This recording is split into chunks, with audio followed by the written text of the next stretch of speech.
Hi guys, I'm Christine. I am a brand ambassador with Kenra Professional. I hope you already know that. I am in Michigan. So Michigan is my area and maybe a little bit of Canada. So that's where I'm located at. Let's talk about this little contest that you guys have assigned us. The Behind the Chair show, which I'm super excited about, and it's something that I've never been to. I tend to stick with the Chicago show or the Cleveland show close to my area. So Texas is exciting since I've never been there, so that could be great. So when you guys first tasked us with making this video, first there was a wave of panic. Oh my God, I have to make a video showing something and hoping that it's new and exciting. And it's new and exciting to me. It is something that I use all the time in the salon, but I really love this technique. I think it's quick.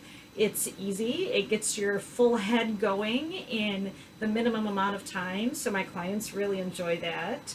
And I'm kind of excited to share that with you guys, something that I use in the salon outside of what I am using with Kenra all the time. So that's cool. The thing that you guys have majorly tasked us with is talking about why should we be in Texas and what create means to us. So why should I go to Texas? I've never been to Texas, so I have no idea. But I would love to go. I'm excited about the show. I've seen snippets of it online over the years, but I've never been there to Texas or to a Behind the Chair show. So that could be exciting. And I like to learn things and meet people and kind of share what I know and really just get more experience being behind the scenes at the shows. I've done it once in Cleveland and I really enjoyed it, so I wouldn't mind having more opportunities to participate in those behind the scenes moments for the shows and classes. So that's why I think I should be in Texas and create. That's a big one. What do I think of when I think of create?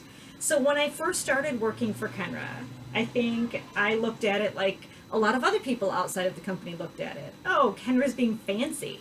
They added a K instead of a C for create, so we know it's Kenra.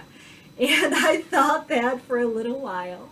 And I think a lot of people think that. Most of my coworkers, I asked them, and that was what they said. Oh, isn't it for Kenra? So then I got to share with them what it actually means, that it stands for something. So that was pretty exciting. And I think they were excited to hear me talk about it, since I do all the time. So create, what does it stand for? Kenra, relationships, excellence, artistry, tools, and education. So Kenra, of course, this is why we're all here, is Kenra, the hair color, the styling products, the mentality behind the company. It's what brought us all together and makes us love this line, really. So the simplicity of it, but we have lots of variety and interesting things to play with and always something going on, but still keeping it very easy. So it is something that you can talk to clients about and not, blow them out of the water because they have 16 options to choose from. So we can narrow it down and keep it simple and still make it beautiful and on trend. So that's pretty awesome. The next thing, relationships. Relationships with Kenra. I have made some great relationships within the company, one being Mandy. Mandy and I connected, and she is in Fort Myers, Florida, and I am up by Detroit, Michigan. And we share clients now because my clients that go down there in the wintertime, I'm referring them to her, and then they come back and see me in the summer, and we share our formulas and how we do their hair. And it's been pretty amazing to have a hairdresser that I would have never connected with without Kenra that I now share clients with and have confidence sending my clients down there to her. So that's an awesome relationship. But it also stands for the relationships that we have with our coworkers, with our clients, with random strangers on the street, anybody that we want to share our information with. Now we have this language that we can share with them and create a dialogue. So we can talk about Kenra, we can talk about hair products and really educate everybody on how to have great hair. That's what it's all about for this, isn't it? Just great hair and happy people. So excellence, they all kind of go hand in hand if you think about it. Excellence.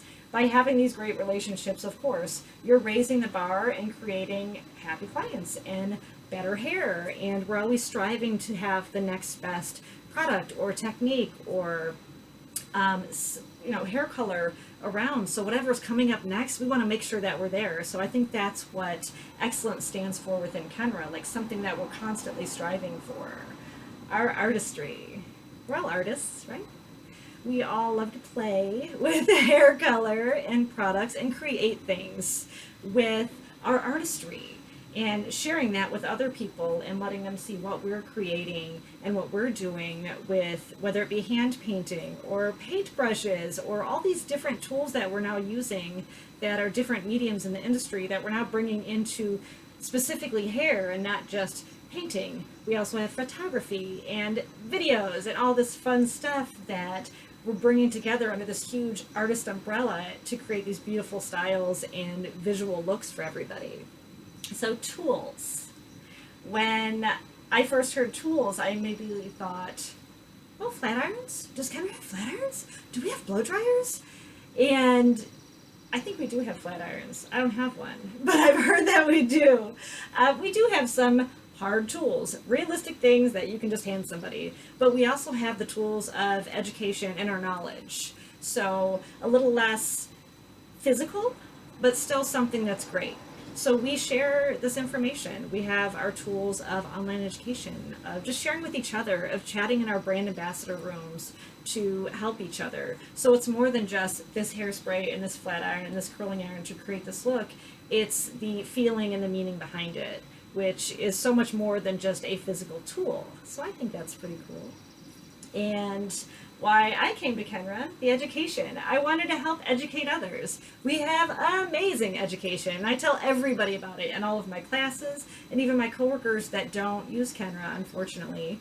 I stress to them, like, hey, go check this out. Go check out our website. We've got this great video up. And they do. And they're doing the techniques and they're thinking about the products and they play around with the colors sometimes, even the ones that haven't fully committed yet. I'm getting them there and they're seeing the results and slowly growing with that. So education, how great is that? So I could talk forever. I think we're pretty far into this video and I'm still just chatting along. So let me get to the actual technique. I'm going to show you just the layout on the mannequin and with some drawings behind me. And then I will go through some pictures of the before, the during, the after on a couple of models that I've done. So let's go to this. I've got my little lady right here, and she's mostly pre-sectioned just to save time because I know I'm a talker. So here's our head sheets right here. I hope you can see those from there. Some of this is similar to you from the Influential Designs, but it's a pattern that I've used for a while and I'm continuing to use, and I was really excited when I learned that that was going to be part of our new collection, is bricklay. I'm a big fan of bricklaying and staggering things versus straight lines. So we are sticking with that same bricklay pattern in the back that we're familiar with from our Influential Designs. And I think of that, when I think of that, I think if it ain't broke, don't fix it. Like, that's a perfect thing for the back. You can get through it very fast, whether they have a lot of hair or little hair, and it's simple. And I think everybody gets it once they part it out once. So with her front and sides, we have our top section, which is kind of a horseshoe section. I took about an inch out around her hairline, and that's where her important pieces are. We know that every blonde client needs to have little blonde pieces right around her face. She doesn't even care what this looks like as long as she's got a little halo of blonde. So with this look, and like I said, this is something that I use daily in the salon, is maybe 3 little foils, boom, boom, boom, boom, boom, boom, right on her hairline. So she has a little brightness right here, ending where she parts her hair. So this lady is parting her hair right here. So we want to make sure that we have a little bold piece of blonde right here. Just that little money shot. So make sure that that's incorporated in your foil. In between those foils, you can hand paint if you like. Just depends what you're looking for. You don't have to hand paint, but definitely put those baby foils around her face to give her that halo of blonde. So here's where we get a little bit fancy, the top. When I do this, I generally stand in front of my client, so will be a little bit awkward, but I want to turn her so you can see it. So generally, I'm standing right in front of her, just working on side to side. I really don't even have to move while I'm doing this look. If you can see here, this is what it's going to look like. We have 2 foils on each side, alternating back and forth. You're not completely dissecting those down the middle. It's only about an inch back the next section will start. So I'll show you what that's going to look like. So here's what you already have. Imagine these are already in foils. So you're going to follow that line. It doesn't matter what side you start on. The entire top is going to be loaded with brightness, so this is cool. I generally do this with hand painting, but you can also do this with foils if you have that client that wants highlights growing out of their scalp. We all have that client. So for her, I'm starting with her first section. And these are probably about 1/2 inch. They're not huge sections. We're just taking a slice down. And this is where I would hand paint, or I would put some of this in a foil. Like I could weave my foil out, slice my foil out, whatever you want to do. But I like to just hand paint this section. Keeping in mind that we already have foils here, so she has a nice little visor to keep the blonde from going in her face. So that's going to be our first section. I would hand paint on that, so it's going to lay nice and pretty. And then this is going to be our next one, another 1/2 inch back. Can you do these farther apart if they want less? Absolutely, but I usually do about 1/2 inch apart. So we're going to have 2 sections of hand painting here, just laying on top of each other. The next section is following your bang part. So we're going to go 1/2 inch back, see where that's ending, into that first section. So this is going down that way. Perfect. So this will be hand painting, laying over top of those little visor foils.